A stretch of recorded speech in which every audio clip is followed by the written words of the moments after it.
Wars have always reshaped the world order. They create new financial systems, new political alliances, new trading blocs. But to build new systems, old ones must be toppled. In Ukraine, one such monolith could be collapsing: the Russian war machine. For years, it was considered invincible. They had the largest nuclear arsenal in the world. They inherited the best Soviet weapons. In fact, the military was Russia's claim to power. Just think about it. Russia's economy is only the 11th largest in the world, yet Vladimir Putin had a seat at every important table. Why is that? Because of Russia's impressive military. But the Ukraine war is changing that perception. First, they failed to capture Kiev. Now they're facing stiff resistance in the Donbass, so obviously questions will be asked. Was the Russian war machine just a paper tiger? According to these numbers, there's a good case to be made. Russia is said to have lost around 1,600 tanks in Ukraine, at least 50 helicopters, 36 fighter bombers, and 350 artillery pieces. Now, full disclosure, these are US intelligence figures. We cannot independently verify them, so take it with a pinch of salt. Having said that, some of these failures were also caught on camera. You might remember the stranded Russian tanks outside Kiev. Some of them ran out of fuel, others had engine trouble. So soldiers had to park those tanks along the road. Not exactly superpower material.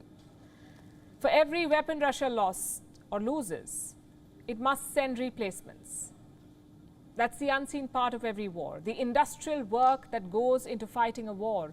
Every great military power has a robust industrial base. Nazi Germany had it. The Soviet Union had it. The United States has too much of it. Now, Russia's military industrial base is important for two reasons. Number one, it gives Russia a battlefield advantage, or at least it was supposed to. And number two, it props up the Russian economy. Let me show you some more numbers. Russia is the second largest weapons exporter in the world. They supply equipment to 66 countries. 66. They have technical deals with 85 countries. Put together, Russia makes up 20% of the global arms trade. Total income, almost $46 billion. That's a lot of money. Inside Russia, the defense industry is extremely powerful. It employs 2 million people. That's almost 2.7% of Russia's labor force. And right now, they're laser focused on one thing: beating Ukraine. Most of the production is calibrated to battlefield requirements. The result is this: exports are lagging behind, especially in Africa.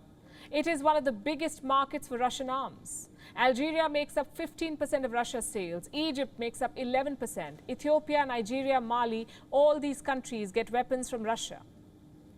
That trade could now be in jeopardy. US officials believe Russian deliveries will be delayed, that their production capacity has fallen considerably. On paper, this assumption makes sense. Western sanctions are making it impossible for Russia to acquire parts like guidance systems, like microchips or trackers. These are usually bought from outside, and without them, Russia cannot manufacture weapons. This could be a huge blow to Moscow's foreign policy goals.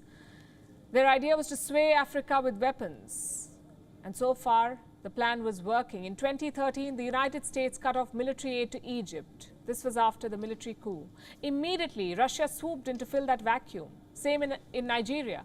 The US imposed an arms embargo in 2014, so Russia supplied Mi-35 helicopters to Nigeria. The question is, can they keep up? Other military players are already waiting on the sidelines: the United States, France, China. Earlier today, Egyptian President Abdel Fattah el-Sisi arrived in Paris. He's expected to discuss defense ties with President Macron. So African countries are looking for options, and why not? Defense is, after all, a buyer's market, and every buyer wants to check two boxes. One is quick and seamless delivery. The second is maintenance and repairs. Can Russia guarantee those in the middle of a war? That is a big question. We are already hearing reports of delays, like the S-400 missile systems, the one that India bought. India was supposed to get the second S-400 shipment this year, but reports say it has been delayed. Another example is the Sukhoi Checkmate. It was supposed to be a fifth-generation fighter jet, Russia's reply to America's F-35 jets. Production was scheduled to begin in 2025, but now it has been pushed back. The Sukhoi Checkmate will begin production in 2027. None of this bodes well for Russia's defense industry. It may not be a paper tiger like the West claims, but it's also not the world-conquering successor to the Soviet Red Army. WION is now available in your country. Download the app now and get all the news on the move.